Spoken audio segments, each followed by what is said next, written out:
Assalamualaikum warahmatullahi wabarakatuh. Kembali lagi dengan saya, Sinar Kumalasari, pada diskusi 10 mata kuliah studi komparatif pendidikan dasar di berbagai negara. Pada kesempatan kali ini, saya akan membahas tentang komparasi struktur kurikulum di Indonesia dan negara maju. Sebelumnya, saya akan menjawab pertanyaan pertama tentang kesan, kendala, dan sarana dalam pembelajaran kelompok. Implementasi pembelajaran kelompok kolaboratif di sekolah SDN 005 Rantau Pulung tempat saya mengajar memberikan kesan positif. Siswa menjadi lebih terlibat, termotivasi, dan aktif berdiskusi sehingga kemampuan berpikir kritis, komunikasi, dan kerjasama mereka meningkat. Terlihat dari beberapa penelitian tentang penerapan model kolaboratif yang menyampaikan kenaikan hasil belajar dan keterampilan sosial kognitif pada siswa sekolah dasar, seperti dalam penelitian Sinaga tahun 2024. Namun, dalam praktiknya di sekolah dasar muncul beberapa kendala. Yang pertama, distribusi kontribusi yang tidak merata, menyebabkan sebagian siswa kurang aktif sementara yang lain menanggung beban kerja. Yang kedua, kesiapan guru dalam merancang tugas kelompok, melakukan scaffolding, dan mengelola dinamika kelompok masih bervariasi sehingga interaksi kelompok tidak selalu produktif.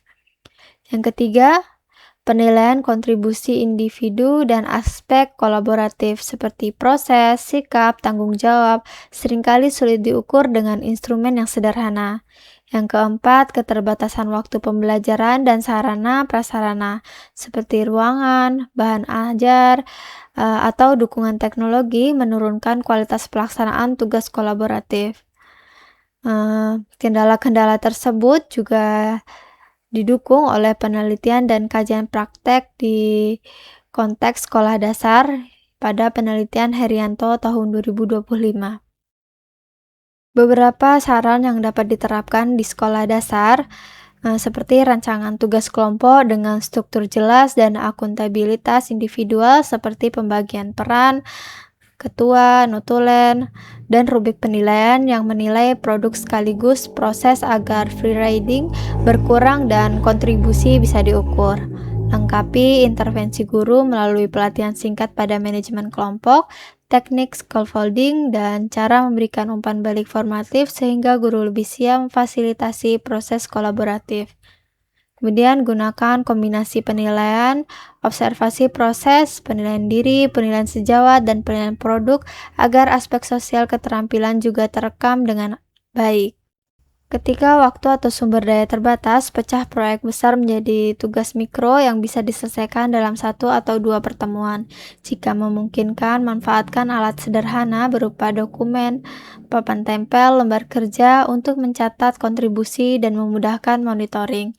Implementasi perbaikan seperti ini telah ditunjukkan meningkatkan efektivitas pembelajaran kolaboratif dan kemampuan pemecahan masalah siswa di sekolah dasar. Selanjutnya, saya akan membahas kesan, kendala, dan saran dalam pembelajaran kelompok pada mata kuliah studi komparatif pada saat penyusunan artikel. Sejak awal kelompok kami dibentuk pada sesi diskusi pertama, saya sebenarnya merasa cemas sekaligus gugup. Saya bukan tipe orang yang nyaman berbicara di depan umum, bahkan untuk sekedar menyampaikan pendapat saya sering merasa ragu dan takut salah. Namun, perjalanan kami yang cukup panjang dari sesi 1 hingga sesi 10 ini menjadi pengalaman yang begitu berarti bagi saya. Kami melalui proses penyusunan artikel bersama-sama, berdiskusi di sela-sela kesibukan, dan belajar memahami satu sama lain sebagai sebuah tim. Semua itu memberikan saya ruang untuk perlahan membuka diri. Yang paling menyentuh bagi saya adalah bagaimana pembelajaran kelompok membuat saya berani menyampaikan pendapat. Di dalam kelompok saya merasa diterima apa adanya, teman-teman mendengarkan tanpa menghakimi, dan itu membuat saya merasa aman. Saat tiba pada kegiatan presentasi, jujur saya tidak memiliki keberanian untuk menyampaikan. Saya tahu bahwa berbicara di depan banyak orang adalah kelemahan terbesar saya. Namun saat itu teman kelompok saya mengambil alih bagian yang membutuhkan keberanian berbicara, sementara saya tetap berkontribusi pada bagian yang saya mampu. Pada momen itu saya benar-benar merasakan bahwa kelompok bukan hanya sekedar membagi tugas, tetapi saling menguatkan. Kelemahan saya ditutupi oleh kekuatan teman-teman saya dan kekuatan saya pun membantu melengkapi tugas kelompok.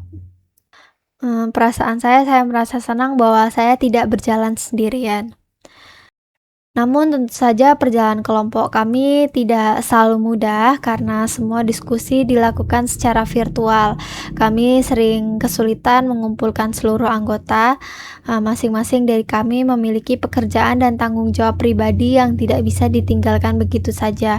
Bahkan ketika waktu diskusi sudah ditentukan, tiba-tiba ada saja kendala seperti jaringan yang buruk, perangkat yang bermasalah, atau pekerjaan mendadak yang tidak bisa ditunda. Kadang saya merasa sedih dan khawatir ketika komunikasi terhambat, takut kalau kami tidak bisa menyelesaikan tugas tepat waktu.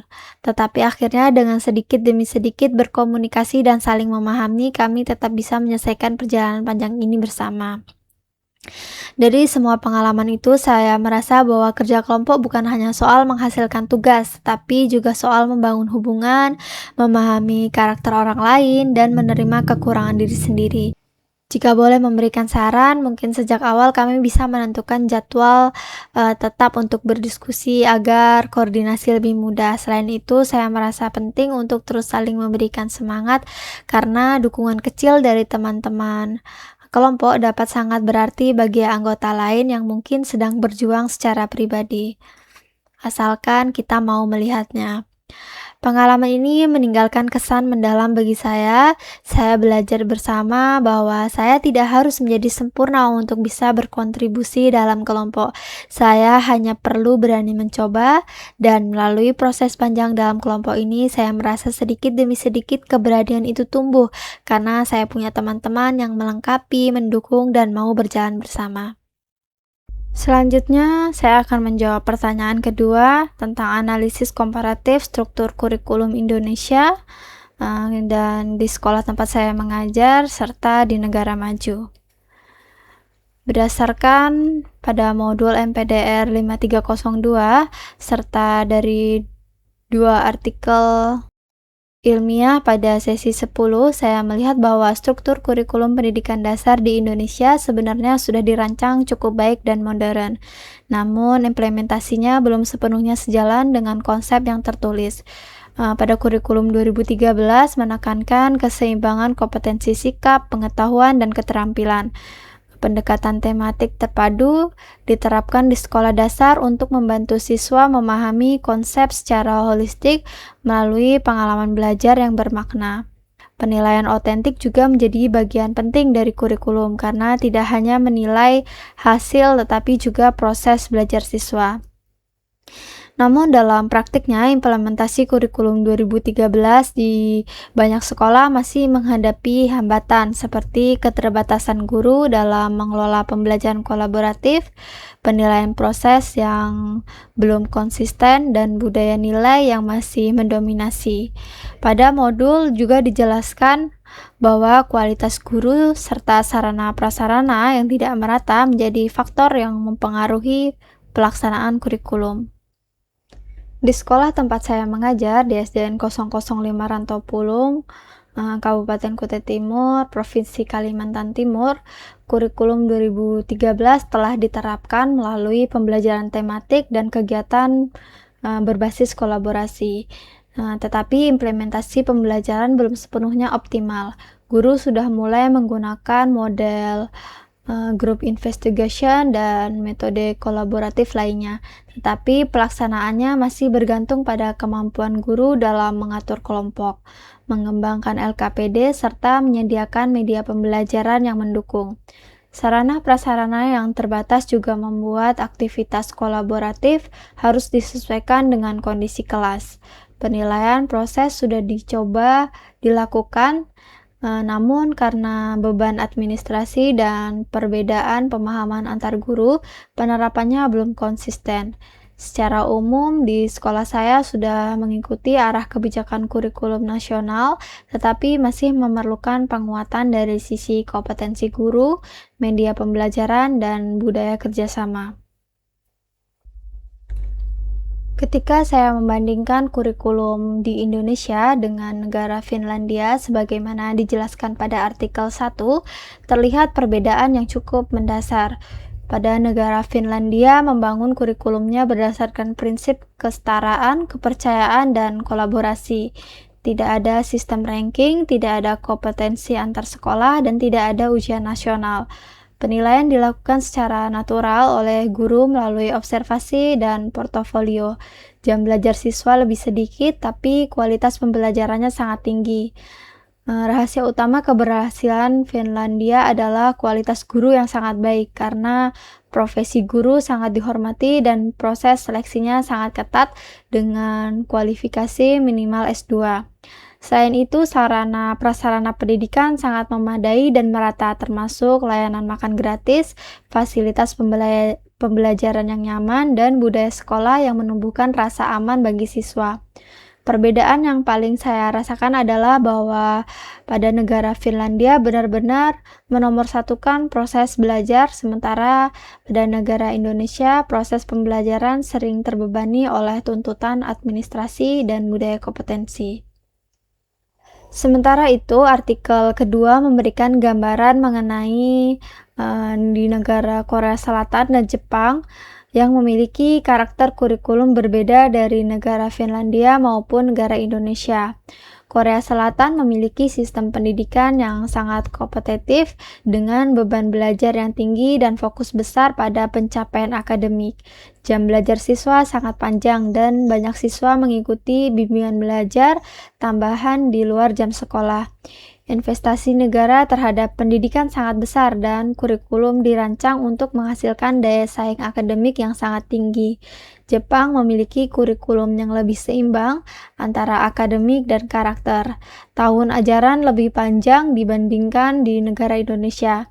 Dan pendidikan moral mendapatkan porsi penting. Budaya disiplin, kerja keras, dan kolaboratif antar sekolah, siswa, dan orang tua menjadi kunci keberhasilan sistem pendidikan di negara Jepang.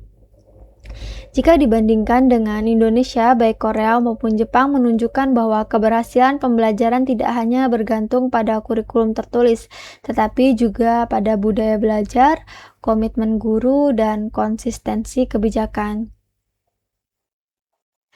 Jika saya melihat dari sudut pandang reflektif sebagai mahasiswa, perbandingan ini memberikan pembelajaran penting bahwa kurikulum yang baik tidak menjamin keberhasilan pendidikan tanpa implementasi yang kuat. Indonesia sebenarnya memiliki konsep kurikulum yang baik dan progresif, namun masih membutuhkan peningkatan pada kualitas guru, pemerataan sarana, budaya sekolah, serta konsistensi dalam pelaksanaan penilaian otentik. Pada sekolah SDN 005 Rantopulung, menjadi gambaran kecil dari realitas tersebut, bahwa kurikulum berjalan baik sejauh mana guru, lingkungan sekolah, dan fasilitasnya mendukung. Dari negara Finlandia, saya belajar pentingnya kualitas guru, proses pembelajaran yang manusiawi, serta fokus pada perkembangan siswa secara holistik. Dari Korea Selatan, saya belajar mengenai komitmen dan disiplin belajar, meskipun harus tetap mempertimbangkan keseimbangan emosional siswa. Dari negara Jepang, saya belajar bahwa nilai moral, etika, dan kebiasaan positif merupakan pondasi yang harus ditanamkan sejak dini. Kesimpulannya, Indonesia sebenarnya sudah menerapkan kurikulum yang baik secara konsep, tetapi implementasinya masih perlu diperkuat. Pada sekolah SDN 005 Rantopulung juga mencerminkan kondisi nyata bahwa fleksibilitas kurikulum merdeka membutuhkan kompetensi guru yang lebih tinggi dan dukungan sarana yang memadai. Oleh karena itu, dengan belajar dari negara-negara maju seperti Finlandia, Korea, dan Jepang, sebagaimana dijelaskan dalam modul, kita dapat mengambil kritik terbaik mulai dari kualitas guru, disiplin belajar, pembentukan karakter, hingga proses pembelajaran yang memanusiakan siswa untuk memperbaiki pelaksanaan kurikulum di Indonesia. Sekian pemaparan dari saya. Saya akhiri, wabillahi taufik wal hidayah. Wassalamualaikum warahmatullahi wabarakatuh.